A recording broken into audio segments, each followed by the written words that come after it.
April fool రచన ఎలిసెట్ సురేష్ కుమార్ గారు.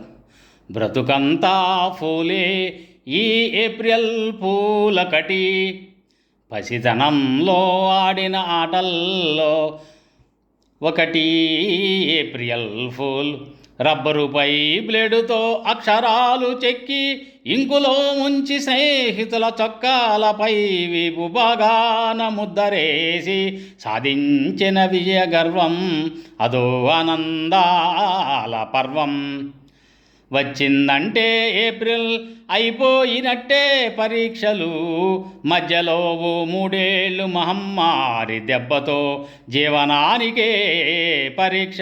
Corona ఎప్పుడు పోతుందా అని ఎడతెగని పరీక్ష.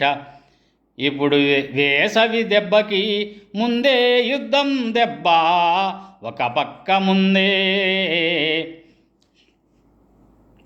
ఎండ, గ్యాస్ ఏమో గుదిబండ.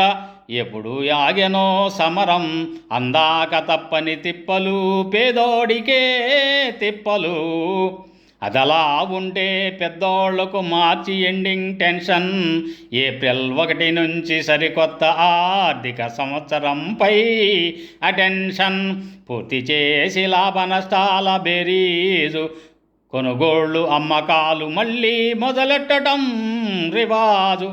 కేంద్రమైనా రాష్ట్రమైనా మార్చి బడ్జెట్లో పెంచే రేట్లు ఎన్నెన్నో రెట్లు. ఇవన్నీ ఏప్రిల్ 1 నుంచి అమలు. ఏది ఎంత పెరిగిందంటూ కనుక్కుంటూ కొనుక్కోవటం షరామామూలు. మార్చి ఎండింగ్ నాటికి సిద్ధమయ్యే బ్యాలెన్స్ షీట్, మొదలయ్యే వేసవి హీట్. పెద్దోడికి ఏసీ చల్లదనం, పేదోడికి ఆ అవకాశం లేక ఆకాశం సీలింగ్ కింద నిద్రా, కాలువ ఎదరా.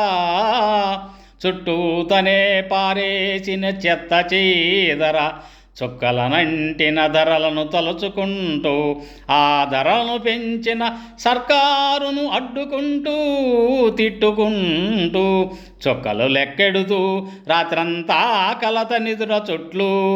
సమాజంలో ఏం జరుగుతున్నా పట్టించుకోని మొద్దు నిదరా. మన డబ్బులు మనకే పంచుతూ ఫూల్ చేసే సర్కారు, అలా ఇస్తూ ఇలా పన్నుల రూపంలో దోసేసే నైజం.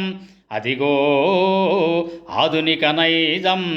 ప్రభుత్వాల చలువతో చిరిగిన వలువలతో ఏడాదంతా ఇలా గడిపేసి ఎన్నికల కోసం ఎదురు చూడడమే. అప్పుడు కకుర్తి పడి నోటుకు ఓటును అమ్ముకొని మళ్ళీ ముంచే సర్కారుని ఎన్నుకొని మనల్ని మనమే చేసుకుంటూ ఫూల్ కూల్ కూల్ అనుకుంటూ ఇంకో 5 ఏళ్ళు ఎడదిడ్డమే. మొత్తానికి బతుకంతా అడ్డదిడ్డమే.